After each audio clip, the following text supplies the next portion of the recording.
टर्बोसाफ्ट engine helicopter के अलावा boat, ships, army tank और एयरप्लेन में भी यूज में लिया जाता है। टर्बोसाफ्ट इंजन साइज में छोटे, वजन में हल्के और पावर आउटपुट एक्सीलेंट। एयरप्लेन का इंजन टर्बोफैन इंजन होता है जिसकी वर्किंग सेम है लेकिन यूज इसके ऑपोजिट है, जो आपको आगे समझ में आ जाएगा। हेलीकॉप्टर में लगे टर्बोसाफ्ट इंजन का काम सॉफ्ट पावर जनरेट करना होता है और इंजन से मिलने वाली सॉफ्ट पावर का यूज हेलीकॉप्टर के मेन रोटर को रोटेट करवाने में किया जाता है। इंजन का सबसे पहला पार्ट है पावर शाफ्ट। यह शाफ्ट मेन रोटर ब्लेड को रोटेट करवाती है। इस शाफ्ट को पावर मिलती है टरबाइन के एक सेट से और इस टरबाइन सेट को पावर टरबाइन बोलते हैं। इन टरबाइन ब्लेड्स में जो रोटेट कर रही है उनको रोटर ब्लेड बोलते हैं, जो मेन शाफ्ट के साथ में रोटेट करती है, और जो फिक्स्ड ब्लेड है उनको स्टेटर ब्लेड बोलते हैं, जो इंजन की बॉडी के साथ में फिक्स्ड रहती है। टरबाइन ब्लेड को करीब से देखें तो यह एयरफॉइल प्रिंसिपल को फॉलो करती है। ब्लेड एक तरफ एयर का हाई प्रेशर क्रिएट करती है, दूसरी तरफ लो प्रेशर, जिससे ब्लेड हाई प्रेशर से लो प्रेशर साइड में आगे की तरफ बढ़ेगी। स्टेटर ब्लेड एयर फ्लो को सही से गाइड करने के लिए होती है ताकि रोटर ब्लेड को प्रॉपर एयर मिल सके और वह मैक्सिमम पावर जनरेट कर सके। अब देखते हैं कि इस टरबाइन सेट को गैस कहां से मिलती है रोटेट करने के लिए। टरबाइन सेट के ऊपर देखो तो कंबसन चेंबर लगा है जिसमें नोजल लगे रहते हैं। जब कंबसन चेंबर में एटमाइज्ड जेट फ्यूल को नोजल से भेजा जाता है तो इग्नाइटर फ्यूल को बर्न करते हैं। इग्नाइटर बेसिकली एक स्पार्क प्लग होता है जो इलेक्ट्रिक पल्स जनरेट करके फ्यूल में आग लगाता है। लेकिन फ्यूल यहाँ पर अकेला नहीं जलता है, इस फ्यूल के साथ में मिक्स किया जाता है हाई प्रेशर एयर को मीडियम टेम्परेचर पर। अब हाई प्रेशर एयर इस चेंबर में पहुंचाने के लिए यूज किया जाता है कंप्रेसर का। कंप्रेसर और टरबाइन देखने में एक ही जैसे लगते हैं, लेकिन कंप्रेसर का काम होता है एयर को कंप्रेस करना और उसका टेम्परेचर इंक्रीज करना, जबकि टरबाइन आउटपुट शाफ्ट से जुड़ा रहता है जो शाफ्ट को रोटेट करवाता है।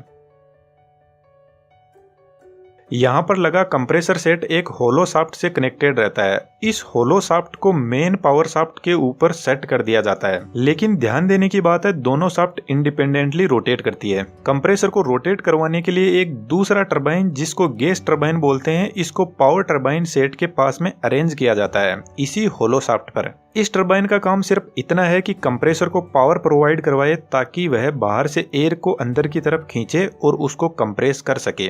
यहाँ पर आप देख रहे हो कि दोनों टरबाइन सेट इंडिपेंडेंटली अलग अलग डायरेक्शन में रोटेट कर रहे हैं।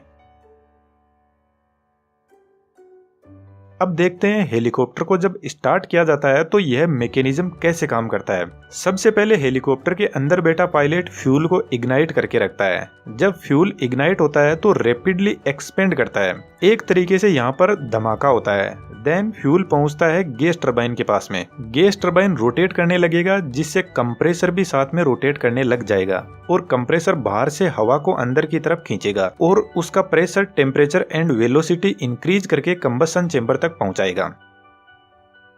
जब तक कंप्रेसर की एयर कंबसन चेंबर में नहीं पहुंच जाती तब तक पायलट फ्यूल को कंटिन्यूसली जलाकर रखता है।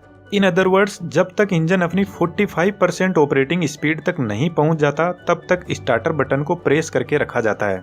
जैसे ही कंप्रेसर की एयर फ्यूल के साथ में मिक्स होना शुरू होती है तो स्टार्टर बटन को रिलीज कर दिया जाता है। इसके बाद में इंजन अपने आप अपनी फुल स्पीड में रोटेट करने लग जाएगा।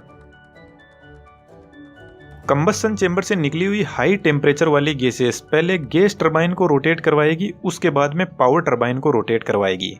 पावर टरबाइन रोटेट होने से मेन शाफ्ट रोटेट होने लग जाएगी और जलने के बाद गैसेस बाहर एज ए एग्जॉस्ट निकल जाएगी।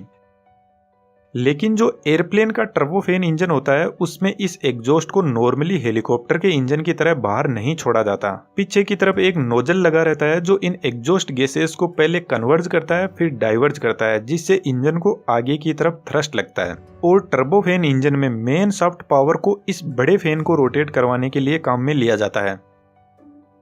कंप्रेसर की एफिशिएंसी को और ज्यादा बढ़ाने के लिए यहाँ पर एक सेंट्रीफ्यूगल कंप्रेसर को लगाया जाता है जो गैस को इफेक्टिव तरीके से कंप्रेस करता है। जब दोनों टरबाइन रोटेट करते हैं तो इनकी स्पीड होती है 46,000 आरपीएम, जो बहुत ज्यादा हाई है। इसके लिए पावर शाफ्ट पर एक रिडक्शन गियर सिस्टम लगाया जाता है जो इसकी स्पीड को 6,000 आरपीएम तक रिड्यूस कर देता है और इस स्पीड को मेन रोटर ब्लेड को दिया जाता है और साथ में टेल रोटर को भी।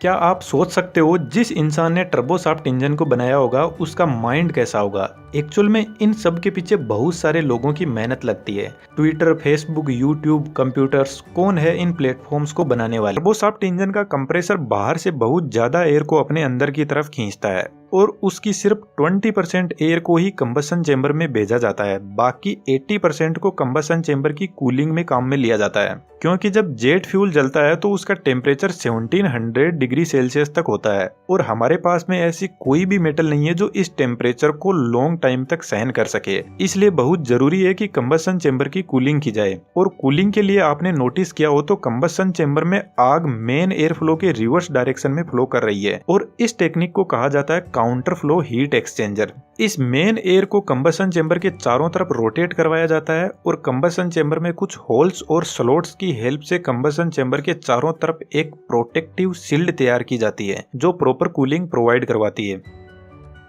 टर्बोसॉफ्ट इंजन की एक बहुत बड़ी प्रॉब्लम है, इंजन में इन दोनों टरबाइन सेट को अलग अलग डायरेक्शन में रोटेट करवाना एक मजबूरी जैसा है, क्योंकि यदि ऐसा नहीं हुआ तो यहाँ पर जायरोस्कोपिक इफेक्ट पिक्चर में आ जाएगा जो हेलीकॉप्टर को आगे नहीं बढ़ने देगा। जायरोस्कोपिक इफेक्ट का एक हल्का सा ओवरव्यू देखते हैं। यह कोई स्पिनिंग डिवाइस है। यदि हम इस डिवाइस को रोटेट करवाते हैं एंटी क्लॉकवाइज डायरेक्शन में तो इसकी एंगुलर वेलोसिटी इस डायरेक्शन में होगी और इस डिवाइस से जनरेट किया गया टॉर्क अंदर की साइड में लगेगा जो एंगुलर वेलोसिटी पर हावी हो जाएगा कुछ इस तरीके से। सिंपल सी भाषा में कहे तो जायरोस्कोपिक इफेक्ट जब स्पिनिंग डिवाइस रोटेट करने लग जाती है तो वह अपना रोटेशनल एक्सिस नहीं बदलना चाहती और डिवाइस पर लगने वाला टॉर्क डिवाइस को एक ही जगह रोटेट करवाता रहेगा। और यही सेम सिचुएशन हेलीकॉप्टर के साथ में होती है और हेलीकॉप्टर एक जगह रोटेट करने लग जाएगा, आगे बढ़ेगा ही नहीं। इसलिए बहुत जरूरी है कि जायरोस्कोपिक इफेक्ट को खत्म किया जाए और यही रीजन है टरबाइन सेट को ऑपोजिट डायरेक्शन में रोटेट करवाकर ऑलमोस्ट इस इफेक्ट को खत्म कर दिया जाता है। हेलीकॉप्टर में एक डिजास्टरस प्रॉब्लम और आती है जिसको कंप्रेसर स्टॉल बोलते हैं। इस प्रॉब्लम की वजह से इंजन में एक अनकंट्रोल्ड एक्सप्लोजन होता है और कुछ इस तरीके से आग बाहर निकलती है और इसकी वजह से शाफ्ट पावर रिड्यूस हो जाती है जो कोई एक्सीडेंट का रीजन बन सकती है। इस प्रॉब्लम के पीछे कुछ रीजन हो सकता है। कंप्रेसर के सामने कोई बर्ड आ जाए, इसके अलावा कंप्रेसर के अंदर प्रॉपर एयर फ्लो ना हो तो भी ऐसी सिचुएशन क्रिएट हो जाती है। कंप्रेसर स्टॉल ही एक ऐसी प्रॉब्लम है जिसकी वजह से बड़े बड़े एयरप्लेन धराशायी हो जाते हैं और इन इतने बड़े एयरप्लेन को एक छोटे से बर्ड का बहुत ज्यादा डर लगता है। प्रॉब्लम के पीछे रीजन है कि नॉर्मल कंडीशन में ब्लेड से ऐसे एयर फ्लो करती है और कंप्रेसर स्टॉल के टाइम यहाँ पर एयर सर्कुलेट करने लग जाती है जिसको फ्लो सेपरेशन बोलते हैं जो स्टॉल की प्रॉब्लम क्रिएट करती है। लेकिन इस प्रॉब्लम को काउंटर किया जा सकता है यदि controlled pitch angle stator blade को यूज में लिया जाए तो। इस प्रॉब्लम को हम किसी और वीडियो में डिस्कस करेंगे क्योंकि यह अपने आप में फिजिक्स का एक अलग फंडा है जो इस वीडियो की लेंथ को बहुत ज्यादा बढ़ा देगा। आप चैनल पर विजिट करके और भी ढेर सारे ऐसे वीडियोस को एंजॉय कर सकते हो। Thank you.